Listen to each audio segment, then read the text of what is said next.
कर्नाटक विधानसभा चुनाव का पूरा कैंपेन तमाम उतार चढ़ाव से भरपूर रहा।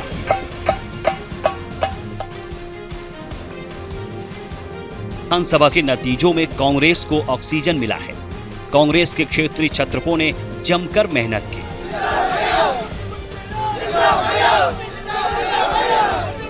इसके बावजूद कर्नाटक जीत का श्रेय राहुल गांधी को दिया जा रहा है और इसे लोकसभा चुनाव के संभावित नतीजों से जोड़कर देखा जा रहा है।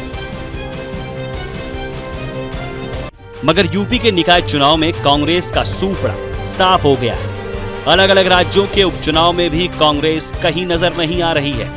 अब सोशल मीडिया पर सवाल उठ रहा है कि अगर कर्नाटक राहुल गांधी की जीत है तो बाकी के चुनाव में जिस तरह से कांग्रेस ने शर्मनाक प्रदर्शन किया है वो क्या है।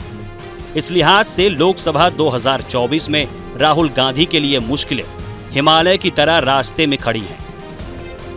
मैं एक बात ये कह रहा हूं और इसको आप सेव कर लीजिएगा।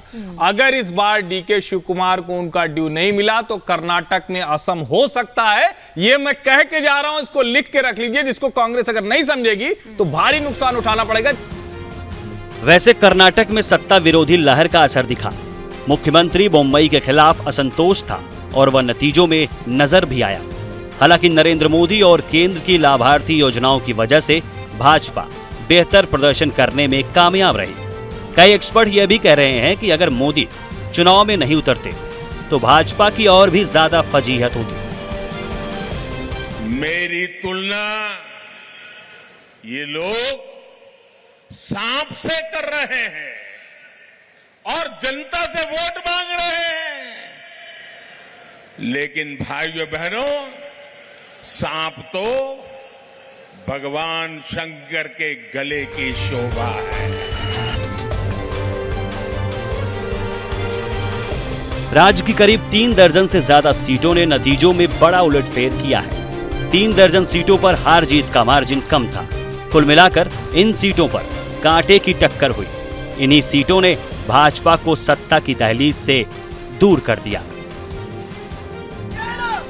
राज्य में कांग्रेस की सरकार बनते देख पूर्व सीएम सिद्धारमैया और डीके शिव कुमार के बीच वर्चस्व की जंग भी दिखी। दोनों नेताओं को मुख्यमंत्री पद का दावेदार बताया जा रहा है। मतगणना शुरू होने के बाद जब दोपहर में रुझान मजबूत हुआ तो दोनों नेताओं ने अलग अलग प्रेस कॉन्फ्रेंस की।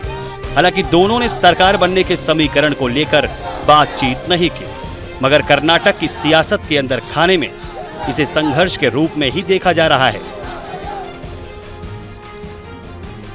I assured Srimati choose to be in jail than on having an office. That is the confidence what Gandhi family and the Congress party in the entire country restored at me.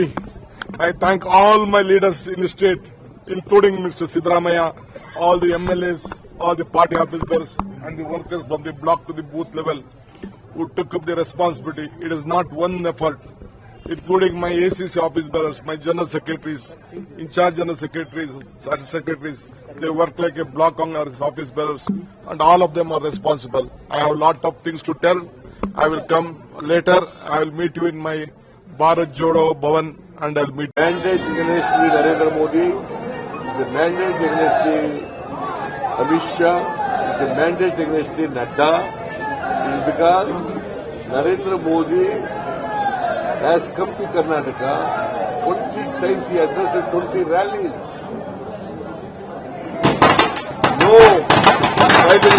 नजर आ रहा है कई विशेषज्ञ तो अभी से दावा कर रहे हैं कि राजस्थान और मध्य प्रदेश की तरह कर्नाटक में भी कांग्रेस का संकट खड़ा हो सकता है।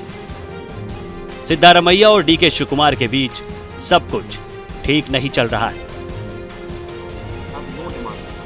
How do you see his first reaction, Kumar? He has said he has no demands, is it? But I have seen that there are conditions only if the parties agree to those conditions that they will get into analysis. That's what I have heard. But anyway, we will see. We are confident we are going to get a majority. So I think we won't be needing any other party's alliance. But in case if it doesn't get a majority, then our leaders, Delhi leaders and our state leaders will decide what will be the course of action. If something went wrong and Congress get 101.5 or middle of something, Is there any chances to contact JDS? Is there any backup plan which had? As I told, I don't know what our leaders have done in case if it doesn't get a majority. Whether they have already in talks with other parties or the independents, I don't know about that because I'm a small player in the party. I'm new to politics, but whatever the call the leaders take, we will follow it, and it is necessary for this in the interest of state to keep BJP out of power. For that, we will do anything. Do you see your father as a CM again? Because he was a former CM. also. Yes. As a son, definitely I would like to see him as a chief minister. But as a citizen of, citizen of the state, I think in the last regime he had given very good governance, and this time also if he becomes a chief minister, whatever the corruption and the misrule the BJP government had given, those things will be get corrected by him. So in the interest of the state also, I think he should become CM. Any message to BJP? Nothing. I don't have anything message to the opposition parties. We are only concerned about our win. That's all.